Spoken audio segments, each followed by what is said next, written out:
ಕಳೆದ 3 ದಿನಗಳಿಂದ ಕೋಮು ಸಂಘರ್ಷಕ್ಕೆ ಹೊತ್ತಿ ಉರಿದಿದ್ದ ಮದ್ದೂರು ಇದೀಗ ಯಥಾಸ್ಥಿತಿಗೆ ಮರಳುತ್ತಾ ಇದೆ. ಎಂದಿನಂತೆ ದೈನಂದಿನ ಚಟುವಟಿಕೆಯಲ್ಲಿ ಜನ ಪಾಲ್ಗೊಂಡಿದ್ದಾರೆ. ರಸ್ತೆಯಲ್ಲಿ ಜನರ ಓಡಾಟ ಯಥಾಸ್ಥಿತಿಯಲ್ಲಿದೆ. ಅಂಗಡಿ ಮುಂಗಟ್ಟುಗಳು ಓಪನ್ ಆಗಿವೆ. ಸದ್ಯ ಪೊಲೀಸರು ಕೊಂಚ ಭದ್ರತೆಯನ್ನ ಸಡಿಲಿಕೆ ಮಾಡಿದ್ದಾರೆ. ಇನ್ನು ಮಸೀದಿ ಬಳಿಯಲ್ಲಿ ಭದ್ರತೆ ಮುಂದುವರೆದಿದೆ. ಯಾವುದೇ ಅಹಿತಕರ ಘಟನೆ ನಡೆಯದಂತೆ ಪೊಲೀಸರು ಕಟ್ಟೆಚ್ಚರವನ್ನು ವಹಿಸಿದ್ದಾರೆ. ಮದ್ದೂರಿನಲ್ಲಿ ಪ್ರಚೋದನಕಾರಿ ಭಾಷಣದ ಹಿನ್ನೆಲೆ ಎಂಎಲ್ಸಿ ಸಿಟಿ ರವಿ ವಿರುದ್ಧ ಮದ್ದೂರಿನಲ್ಲಿ ಎಫ್ಐಆರ್ ದಾಖಲಾಗಿದೆ. ನಿನ್ನೆ ಸಾಮೂಹಿಕ ಗಣೇಶ ವಿಸರ್ಜನೆ ವೇಳೆ ಪ್ರಚೋದನಕಾರಿ ಭಾಷಣ ಮಾಡಿದ್ರು ಎನ್ನಲಾಗಿದೆ. ಈ ಹಿನ್ನೆಲೆ ಮದ್ದೂರು ಪೊಲೀಸರು ಸುಮೋಟೋ ಕೇಸ್ ದಾಖಲಿಸಿಕೊಂಡಿದ್ದಾರೆ. ಮುಸ್ಲಿಮರ ವಿರುದ್ಧ ಪ್ರಚೋದನಕಾರಿಯಾಗಿ ಮಾತನಾಡಿದ್ದಾರೆ ಅಂತ ಬಿಎನ್ಎಸ್ಎಸ್ ಕಾಯ್ದೆ 176ರ ಅಡಿಯಲ್ಲಿ ಕೇಸ್ ದಾಖಲಿಸಲಾಗಿದೆ. ನಿನ್ನೆ ಮದ್ದೂರಲ್ಲಿ ಬಿಜೆಪಿ ಶೋಭಾಯಾತ್ರೆ ನಡೆಸಿದ ಬೆನ್ನಲ್ಲೇ ಇವತ್ತು ಮದ್ದೂರಿಗೆ ಹಿಂದೂ ಫೈರ್ ಬ್ರ್ಯಾಂಡ್ ಯತ್ನಾಳ್ ಭೇಟಿಯನ್ನ ಕೊಡಲಿದ್ದಾರೆ. ಸಂಜೆ 4:15ಕ್ಕೆ ಮದ್ದೂರಿನ ಚನ್ನೇಗೌಡ ಬಡಾವಣೆಗೆ ಯತ್ನಾಳ್ ಭೇಟಿಯನ್ನ ಕೊಡಲಿದ್ದಾರೆ.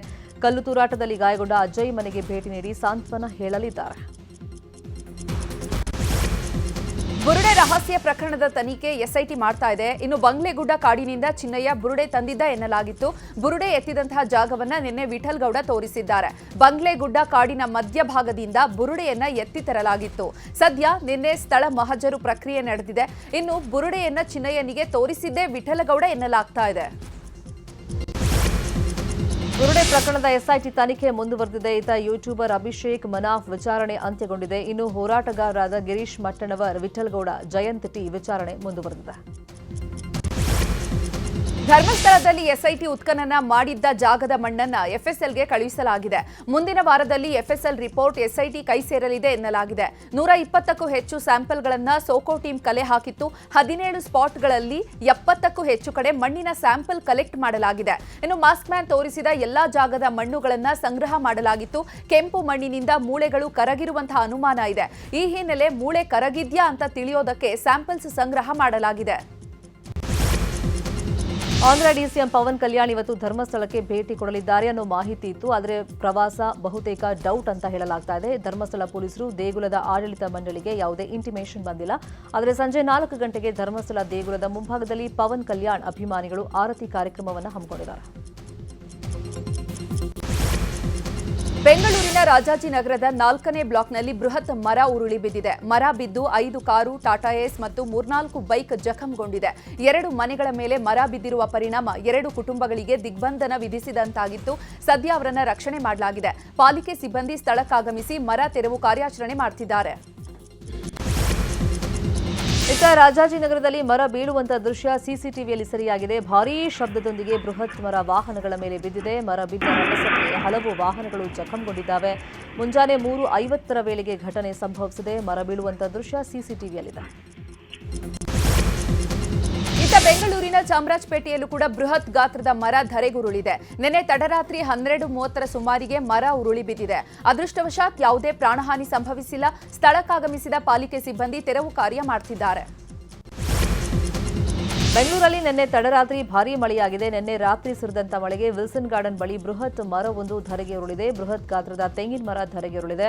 ಅದೃಷ್ಟವಶಾತ್ ಯಾವುದೇ ಪ್ರಾಣಹಾನಿ ಸಂಭವಿಸಿಲ್ಲ. ವಿಲ್ಸನ್ ಗಾರ್ಡನ್ನಲ್ಲಿರುವಂತಹ ಸರ್ಕಾರಿ ಉರ್ದು ಶಾಲೆಯ ಆವರಣದಲ್ಲಿ ಮರ ರಸ್ತೆಗೆ ಅಡ್ಡಲಾಗಿ ಬಿದ್ದಿದೆ. ವಾಯುಭಾರ ಕುಸಿತದ ಪರಿಣಾಮ ಕಲಬುರಗಿಯಲ್ಲಿ ಬಿಟ್ಟು ಬಿಡದೆ ಮಳೆ ಸುರಿತಾ ಇದೆ. ನಿನ್ನೆ ರಾತ್ರಿಯಿಂದ ಭಾರೀ ಮಳೆಯಾಗ್ತಾ ಇದೆ. ಮಳೆಯಿಂದ ಜನಜೀವನ ಸಂಪೂರ್ಣವಾಗಿ ಅಸ್ತವ್ಯಸ್ತವಾಗಿದೆ. ಮೊದಲೇ ಅತಿವೃಷ್ಟಿಯಿಂದಾಗಿ ಕಂಗೆಟ್ಟಿದ್ದಂತಹ ರೈತರಿಗೆ ಮಳೆ ಮತ್ತೆ ಆಘಾತ ಕೊಡ್ತಾ ಇದೆ. ರೈತರಿಗೆ ಮಳೆ ಗಾಯದ ಮೇಲೆ ಬರೆ ಎಳೆದಂತಾಗಿದೆ. ಭಾರೀ ಮಳೆಯಿಂದಾಗಿ ಜಮೀನುಗಳಿಗೆ ನೀರು ನಿಂತಿದ್ದು ಕೆರೆಗಳಂತೆ ಭಾಸವಾಗ್ತಾ ಇದೆ. ಕಲಬುರಗಿಯ ಉದಯನಗರ ಬಡಾವಣೆಗೆ ಜಲ ದಿಗ್ಬಂಧನ ಎದುರಾಗಿದೆ. ಮನೆಯಿಂದ ಹೊರಗಡೆ ಬರೋಕಾಗದೆ ಬಡಾವಣೆ ನಿವಾಸಿಗಳು ಪರದಾಡಿದ್ದಾರೆ. ಬಡಾವಣೆಯ ಮುಖ್ಯ ರಸ್ತೆಗೆ ಸಂಪರ್ಕ ಕಲ್ಪಿಸುವಂತ ರಸ್ತೆ ಮೇಲೆ 2 ಅಡಿಗೂ ಅಧಿಕ ನೀರು ನಿಂತಿದೆ. ಪ್ರತಿ ಬಾರಿ ಮಳೆ ಬಂದಾಗಲೂ ಜನರು ಇದೇ ರೀತಿಯ ಸಮಸ್ಯೆಯನ್ನು ಎದುರಿಸ್ತಾ ಇದ್ದಾರೆ. ಸದ್ಯ ಜನಪ್ರತಿನಿಧಿಗಳಿಗೆ ಈ ಬಗ್ಗೆ ಯಾವುದೇ ಮಾಹಿತಿ ಕೊಟ್ಟರೂ ಪ್ರಯೋಜನ ಆಗಿಲ್ಲ ಅಂತ ಹೇಳಿ ಸ್ಥಳೀಯರು ಹೇಳ್ತಾ ಇದ್ದಾರೆ. ಕೊಪ್ಪಳ ಜಿಲ್ಲೆಯ ಗಂಗಾವತಿಯಲ್ಲಿ ಭಾರೀ ಮಳೆಯಾಗಿದೆ. ಮಳೆಗೆ ರಾಜಕಾಲುವೆ ತುಂಬಿ ಹರಿಯುತ್ತಿದೆ. ರಾಜಕಾಲುವೆ ಜಾಮ್ ಆಗಿ ಜನವಸತಿ ಪ್ರದೇಶಕ್ಕೆ ನೀರು ನುಗ್ಗಿದೆ. ಇನ್ನು ನಗರದ ಕಿಲ್ಲಾ ಏರಿಯಾ ಸಂಪೂರ್ಣವಾಗಿ ಜಲಾವೃತಗೊಂಡಿದೆ.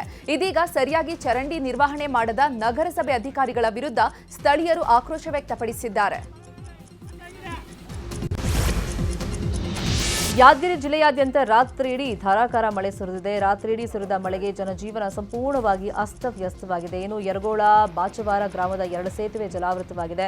ಸೇತುವೆ ಜಲಾವೃತಗೊಂಡ ಪರಿಣಾಮ ಸಂಪರ್ಕ ಕಟ್ಟಾಗಿದೆ. ಇನ್ನು ಯರಗೋಳ ಗ್ರಾಮದ 10 ಮನೆಗಳು ಜಲಾವೃತಗೊಂಡಿದ್ದು ಮನೆಯಲ್ಲಿದ್ದ ಅಪಾರ ಪ್ರಮಾಣದ ದಿನಸಿ ಪದಾರ್ಥ ಹಾನಿಯಾಗಿದೆ.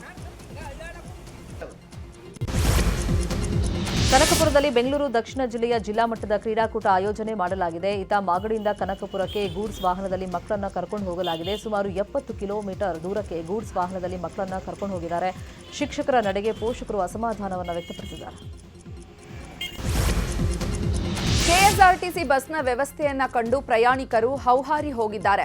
ಚಿಕ್ಕಮಗಳೂರಿನಿಂದ ಬಾಣವರಕ್ಕೆ ಹೋಗ್ತಾ ಇದ್ದಂತಹ ಕೆಎಸ್ಆರ್ಟಿಸಿ ಬಸ್ನಲ್ಲಿ ವೈಪರ್ ಮತ್ತು ಹೆಡ್ಲೈಟ್ ಇಲ್ಲದೆ ಪ್ರಯಾಣಿಕರು ಕಕ್ಕಾಬಿಕ್ಕಿಯಾಗಿದ್ದಾರೆ. ನಿನ್ನೆ ರಾತ್ರಿ ಹೋಗ್ತಾ ಇದ್ದಂತಹ ಬಸ್ನಲ್ಲಿ ವೈಪರ್ ಹಾಗೂ ಹೆಡ್ಲೈಟ್ ಸಮಸ್ಯೆ ಕಾಣಿಸಿಕೊಂಡಿದೆ. ಕಡೂರು ತಾಲೂಕಿನ ಹೋಚಿಹಳ್ಳಿ ಗೇಟ್ ಬಳಿಯಲ್ಲಿ ಚಾಲಕ ಬಸ್ ನಿಲ್ಲಿಸಿದ್ದಾನೆ. ಪ್ರಯಾಣಿಕರಿಗೆ ಸಮಸ್ಯೆ ಆಗದಂತೆ ಬದಲಿ ಬಸ್ನ ವ್ಯವಸ್ಥೆಯನ್ನ ಮಾಡಲಾಗಿತ್ತಾದ್ರೂ ಆ ಬಸ್ ಕೂಡ 5 ರಿಂದ 6 ಕಿಲೋಮೀಟರ್ ಪ್ರಯಾಣಿಸ್ತಾ ಇದ್ದಂತೆ ಕೈಕೊಟ್ಟಿದೆ. ನಿತ್ಯ ಇದೇ ಗೋಳು ಅಂತ ಪ್ರಯಾಣಿಕರು ಸರ್ಕಾರಕ್ಕೆ ಹಿಡಿಶಾಪ ಹಾಕ್ತಿದ್ದಾರೆ. ಚಾಲಕನ ನಿಯಂತ್ರಣ ತಪ್ಪಿ ಕಾಂಡಿಮೆಂಟ್ಸ್ ಶಾಪ್ಗೆ ಮಿನಿ ಲಾರಿ ಡಿಕ್ಕಿಯಾಗಿದೆ. ಮಲ್ಲೇಶ್ವರಂ ಬಳಿಯಲ್ಲಿ ಘಟನೆ ನಡೆದಿದೆ. ಬೆಳಗಿನ ಜಾವ 4:40 ಸುಮಾರಿಗೆ ಘಟನೆ ನಡೆದಿದೆ ಅನ್ನೋ ಮಾಹಿತಿ ಇದೆ. ಮಲ್ಲೇಶ್ವರಂನ ಲಿಂಕ್ ರಸ್ತೆ ಮೂಲಕ ತೆರಳುತ್ತಾ ಇದ್ದ ಮಿನಿ ಲಾರಿಯ ಚಾಲಕನ ನಿಯಂತ್ರಣ ತಪ್ಪಿದೆ. ಈ ವೇಳೆ ಕಾಂಡಿಮೆಂಟ್ಸ್ ಅಂಗಡಿಗೆ ಲಾರಿ ನುಗ್ಗಿಬಿಟ್ಟಿದೆ. ಅಪಘಾತ ಆಗ್ತಾ ಇದ್ದಂಗೆ ಲಾರಿಯನ್ನು ಅಲ್ಲೇ ಬಿಟ್ಟು ಚಾಲಕ ಎಸ್ಕೇಪ್ ಆಗಿದ್ದಾನೆ. ಸ್ಥಳಕ್ಕೆ ಮಲ್ಲೇಶ್ವರಂ ಸಂಚಾರ ಪೊಲೀಸರು ಭೇಟಿ ಕೊಟ್ಟು ಪರಿಶೀಲನೆಯನ್ನ ಮಾಡಿದ್ದಾರೆ. ಶುಭಾಂಶು ಶುಕ್ಲಾ ಬಾಹ್ಯಾಕಾಶಕ್ಕೆ ತೆರಳಿದಂತಹ ವೇಳೆ ಅಧ್ಯಯನಕ್ಕಾಗಿ ಧಾರವಾಡ ಕೃಷಿ ವಿವಿ ಐಎಸ್ಎಸ್ಗೆ ಹೆಸರು ಕಾಳು ಮತ್ತು ಮೆಂತ್ಯ ಕಾಳುಗಳನ್ನು ಕಳುಹಿಸಿತ್ತು. ಇದೀಗ 18 ದಿನಗಳ ಕಾಲ ಬಾಹ್ಯಾಕಾಶದಲ್ಲಿದ್ದ ಕಾಳುಗಳನ್ನು ಮರಳಿ ವಿವಿಗೆ ತರಲಾಗಿದೆ. ಬೀಜಗಳಿಗೆ ನೀರು ಸೇರಿಸುವಂತಹ ಮೂಲಕ ಮೊಳಕೆ ಒಡೆಯುವಂತೆ ಮಾಡಲಾಗಿತ್ತು. ಮೊಳಕೆ ಒಡೆದ ಬಳಿಕ 80 ಡಿಗ್ರಿ ಸೆಲ್ಸಿಯಸ್ನಲ್ಲಿ ಕಾಳುಗಳನ್ನು ಫ್ರೀಸ್ ಮಾಡಲಾಗಿತ್ತು. ಇದೀಗ ಕಾಳುಗಳ ಅಧ್ಯಯನವನ್ನು ಮಾಡಲಾಗ್ತಾ ಇದೆ. ಕೊಪ್ಪಳದಲ್ಲಿ ವಿಂಡ್ ಫ್ಯಾನ್ ಕಂಪನಿ ಮಹಿಳೆಯರ ಮೇಲೆ ದೌರ್ಜನ್ಯ ಎಸಗಿದೆ ಅನ್ನೋ ಆರೋಪ ಕೇಳಿಬಂದಿದೆ. ಯಲಬುರ್ಗಾ ತಾಲೂಕಿನ ಶಿಡ್ಲಭಾವಿ ಗ್ರಾಮದಲ್ಲಿ ವಿಂಡ್ ಫ್ಯಾನ್ ಕಂಪನಿಯ ದೌರ್ಜನ್ಯ ಮಾಡ್ತಿದೆ ಅಂತ ಮಹಿಳೆಯರು ದೂರಿದ್ದಾರೆ. ನಮ್ಮನೆ ಪಕ್ಕದಲ್ಲೇ ವಿಂಡ್ ಫ್ಯಾನ್ ಹಾಕಿದ್ದಾರೆ. ಫ್ಯಾನ್ ಹಾಕಿದ್ರೆ ಮನೆಗಳು ಜಮೀನುಗಳಿಗೆ ಹಾನಿಯಾಗುತ್ತೆ ಅಂತ ಜನ ಕಣ್ಣೀರನ್ನು ಹಾಕ್ತಾ ಇದ್ದಾರೆ. ಒಂದೋ ನಮಗೆ ವಿಷ ಕೊಡಿ, ಇಲ್ವಾ ಕೆಲಸ ಸ್ಥಗಿತ ಮಾಡಿ ಅಂತ ಆಗ್ರಹ ಮಾಡ್ತಾ ಇದ್ದಾರೆ. ಕಸ ಸಂಗ್ರಹಣೆಯ ಪಾವತಿ ಕಾರ್ಡ್ ಅಂಟಿಸಲು ಹಣ ಕಟ್ಟಬೇಕಾಗಿದೆಯಂತೆ. ಹಾವೇರಿಯ ಹಾನಗಲ್ ತಾಲೂಕಿನ ಅಕ್ಕಿ ಆಲೂರು ಗ್ರಾಮ ಪಂಚಾಯಿತಿ ಸಿಬ್ಬಂದಿ ಹಗಲು ದರೋಡೆ ಮಾಡ್ತಿದ್ದಾರೆ ಎನ್ನಲಾಗಿದೆ. ಕಸ ಸಂಗ್ರಹ ಪಾವತಿಯನ್ನ ದಾಖಲಿಸಲು ಅಂಟಿಸುವಂತಹ ಕಾರ್ಡ್ ಉಚಿತವಾಗಿ ಅಂಟಿಸಲು ಸರ್ಕಾರ ಹೇಳಿದೆ. ಆದರೆ ಕಾರ್ಡ್ ಅಂಟಿಸೋದಕ್ಕೆ ಮನೆ ಮಾಲೀಕರಿಂದ ₹100 ವಸೂಲಿ ಮಾಡ್ತಿದ್ದಾರೆ ಅಂತ ಸ್ಥಳೀಯರು ಆರೋಪಿಸಿದ್ದಾರೆ.